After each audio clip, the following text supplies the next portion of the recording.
दोस्तों, आज बात करते हैं एक बहुत कॉमन कंडीशन की, नी पेन, घुटने में दर्द। ये बहुत कॉमन कंडीशन है और 40 के बाद, 40 साल के बाद ये 100 में से 60% लोगों को अपने हाथ में पकड़ लेती है।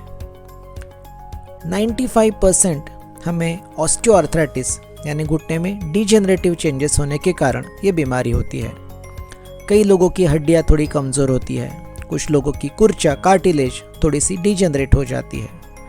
काफ़ी लोगों का ज़्यादा बैठना, ख़राब पोस्चर, ज़्यादा वजन, ये कारण भी उसे कंट्रीब्यूट कर देते हैं।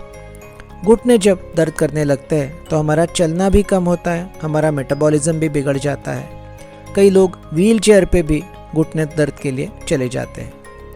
घुटना दर्द होना हमारा क्वालिटी ऑफ लाइफ बहुत ही कम कर देता है। तो देखते हैं कॉमन जो घुटनों का दर्द जिस कंडीशन से होता है उसे हम घर में ही कौन से एक्सरसाइज करके काफ़ी हद तक कंट्रोल कर सकते हैं। कुछ लोग हमें सवाल पूछते हैं कि क्या इन एक्सरसाइजेस से जो डीजेनरेशन हो चुका है क्या वो वापस आएगा, क्या वो कार्टिलेज रीजनरेट होगी। वो तो ऐसा नहीं कभी होने वाला। जो चीज़ डीजेनरेट हो गई, जो कार्टिलेज चली गई, वो तो वापस नहीं आने वाली। लेकिन ये एक्सरसाइजेस ब्रिज प्रिंसिपल से काम करते हैं। क्या होता है ये ब्रिज प्रिंसिपल? अगर हमने घुटने के ऊपर के और नीचे के मसल्स स्ट्रेंथन कर लिए, उनको स्ट्रांग बना लिया, तो हमें घुटने के ऊपर का, बोन्स के ऊपर का प्रेशर काफ़ी हद तक कम हो जाता है। और थोड़ा सा भी प्रेशर कम हो गया तो रिजल्ट्स बहुत अच्छे मिल जाते हैं। प्रेशर 10% भी हम अगर कम करते हैं तो हमारा पेन 50% तक भी कम हो सकता है। इनफैक्ट जो नी कैप हम बाहर से लगाते हैं उसका भी प्रिंसिपल यही होता है कि नी कैप थोड़ा सा वेट ट्रांसमिशन कर लेता है और जो बॉडी का वेट ऊपर वाली हड्डी से नीचे वाली हड्डी को ट्रांसमिट हो रहा है घुटने के बल पे, वो थोड़ा सा कम हो जाता है। घुटने का प्रेशर जब भी कम हो जाए तो घुटने का पेन, मांसपेशी का पेन और वॉकिंग स्टाइल काफ़ी हद तक सुधर जाता है। मेडिकल साइंस इस चीज़ को प्रूव कर चुका है कि जो एक्सरसाइज अभी आप देखने जा रहे हैं, अगर वो हम बराबर से करते हैं तो उसके कारण ऑस्टियोआर्थराइटिस के कारण होने वाला नी पेन बहुत हद तक कम हो जाता है। कई लोगों का ऑपरेशन टल जाता है और क्वालिटी ऑफ लाइफ में बहुत अच्छा खासा सुधार आ जाता है। तो दोस्तों, देखते हैं हम नी के लिए एक्सरसाइजेस।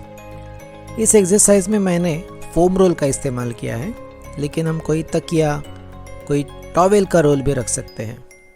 इस रोल को हम नी के बराबर से नीचे रखेंगे और अपना पैर नी में स्ट्रेट करेंगे।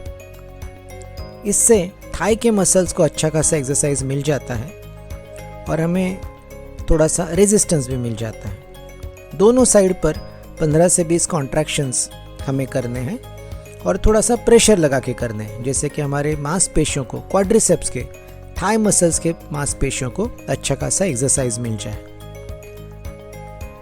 दूसरा एक्सरसाइज है जिसमें हम चेयर पे बैठेंगे, पैर सीधा उठा लेंगे और उसको उस पोजीशन में होल्ड करेंगे, मेंटेन करेंगे।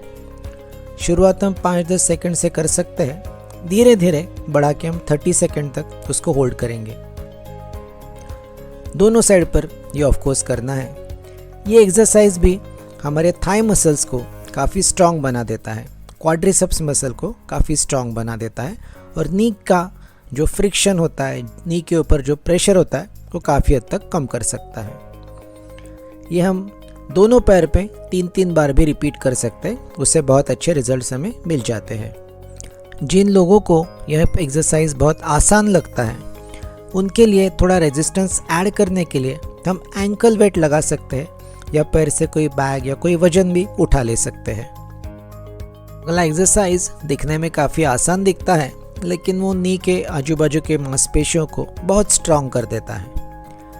अगर हमारे घर का फर्श थोड़ा रफ हो तो हमें कपड़ा उधर रख देना है। अगर फर्श बहुत स्मूथ हो तो फिर कपड़े की कोई ज़रूरत नहीं होती है। हमें पैर ज़मीन पर रखना है और उसको आगे और पीछे धकेलना है। ये सारा हमें थाई के मसल्स के पावर के हिसाब से करना है।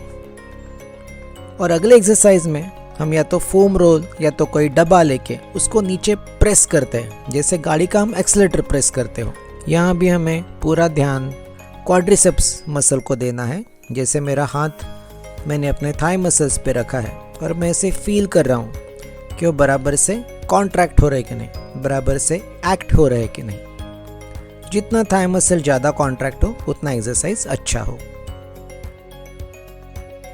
अगला एक्सरसाइज थोड़ा दिखने में उठपटांग है कि हम नी के बल पर चलते हैं। थोड़ा सा शुरुआत में इसे पेन लगता है, लेकिन नी का स्ट्रक्चर इसे काफ़ी स्ट्रांग हो जाता है। शुरुआत में गद्दे पर चलना 5-10 स्टेप ही चलना कर सकते हैं और धीरे धीरे उसे बढ़ा सकते हैं। अगले एक्सरसाइज में हम वापस चेयर का इस्तेमाल करेंगे। हम काफ मसल्स को कॉन्ट्रैक्ट करके सिर्फ टोज के बल खड़े हो जाते हैं। अपनी एड़ी, अपनी हील हम उठा लेते हैं। इसके 15-20 कॉन्ट्रैक्शंस हमें करने हैं। काफ मसल्स हमारे घुटने को बहुत अच्छी तरह से स्टेबलाइज करते हैं। अगर काफ मसल स्ट्रांग हो तो नी पेन काफ़ी हमारा कम हो जाता है। अगले एक्सरसाइज में हम चेयर के ऊपर बैठते हैं। 2 घुटनों के बीच में कोई बुक, कोई गद्दा या अपने हाथ रखते हैं और हमारे घुटने एक दूसरे के ऊपर जोर से प्रेस करने की कोशिश करते हैं। इससे हमारे थाई अडक्टर्स अच्छी तरह से काम करते हैं। ये 15-20 कॉन्ट्रैक्शंस करने के बाद हम बाहर की साइड को हमारे हाथ रख सकते हैं या कोई थेरा बैंड या इलास्टिक बैंड रख के घुटने बाहर की साइड को लेने की कोशिश करते हैं। इसमें भी हम 15-20 कॉन्ट्रैक्शंस करने की कोशिश करते हैं। इस दूसरे पार्ट में थाई के अबडक्टर्स को अच्छा खासा एक्सरसाइज मिल जाता है। एडक्टर्स, अबडक्टर्स मतलब थाई का साइड टू साइड मूवमेंट करने वाले मसल्स अगर हम स्ट्रेंथन करते हैं और उनको अच्छी तरह से बैलेंस करते हैं तो हमें नी पेन के लिए बहुत फ़ायदा हो जाता है। अगले एक्सरसाइज में हम सो जाते हैं और हिप से पैर स्ट्रेट ऊपर उठा लेते हैं। हिप फ्लेक्सर्स मतलब इलियोसोआस नाम के मसल्स को इस एक्सरसाइज से बहुत फ़ायदा हो जाता है। यही वो मसल्स है जो दिन भर बैठने के कारण थोड़े से वीकन और शॉर्टन हो जाते हैं और जिनके कारण कमर दर्द होना और घुटनों में दर्द होना चालू हो जाता है। दोनों साइड को हमें एक्सरसाइज करना है। शुरुआत में ये एक्सरसाइज थोड़ा सा हार्ड लग सकता है। अगर हमें एक्सरसाइज थोड़ा सा हार्ड लगता है तो हम दूसरा पैर घुटने में मोड़ के ऊपर ले सकते हैं। उसका सपोर्ट लेके हम ये पहला पैर हिप में फ्लेक्स कर सकते हैं, मोड़ सकते हैं। ऑफ कोर्स दोनों बाजू जैसे हमने बताया ये एक्सरसाइज हमें रिपीट करना है जिससे हमारे इलियोसोआस मसल्स स्ट्रेंथन हो जाए। अगले एक्सरसाइज में हम हैमस्ट्रिंग मसल्स को एक्सरसाइज देते हैं जो हमारे थाई के पिछले हिस्से में होते हैं। जैसे हम घुटना मोड़ते हैं तो हम हैमस्ट्रिंग के कारण वो मोड़ सकते हैं। इस एक्सरसाइज से हैमस्ट्रिंग को अच्छा खासा एक्सरसाइज मिल जाता है। टाइट हैमस्ट्रिंग होना, वीक हैमस्ट्रिंग होना ये भी बैक एक का और नी पेन का, कमर दर्द का और घुटनों के दर्द का बहुत इंपॉर्टेंट कारण है। किसी को अगर ये एक्सरसाइज ज़रा सिंपल लगे तो हमने जैसे पहले बताया वैसे एंकल वेट्स लगा के या कोई थेरा बैंड लगा के हम उसका रेजिस्टेंस बढ़ा सकते हैं और मसल का स्ट्रेंथनिंग और बेटर कर सकते हैं। और सीरीज़ के लास्ट एक्सरसाइज में हमें वज्रासन में बैठना है लेकिन हाथ पीछे लेके और हमें उठ के घुटनों के बल खड़े रहना है। वापस पीछे जाके हमें एक्शन रिपीट करनी है। इससे भी हमारे हिप फ्लेक्सर्स और क्वाड्रिसेप्स मसल्स को बहुत अच्छा खासा एक्सरसाइज हो जाता है। हम जब नी के ऊपर उठते हैं तो हमारे नीज भी काफ़ी स्ट्रेंथन हो जाते हैं। इस एक्सरसाइज से नी पेन काफ़ी हद तक कम हो जाता है।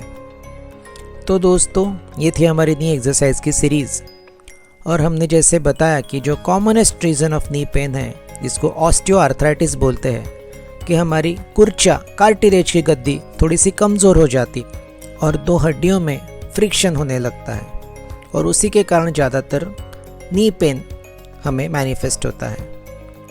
बहुत रेयरली मतलब 1 से 5% लोगों में कहीं नी इंजरी होती है, अक्यूट इंजरी, कहीं नी इफ्यूजन मतलब जॉइंट में पानी भर जाना, मेनिस्कल टेयर, जॉइंट में इन्फेक्शन होना, पस होना, ट्यूबरकुलर आर्थराइटिस आदि बीमारियों के लिए इन एक्सरसाइजेस का कोई यूज़ नहीं है।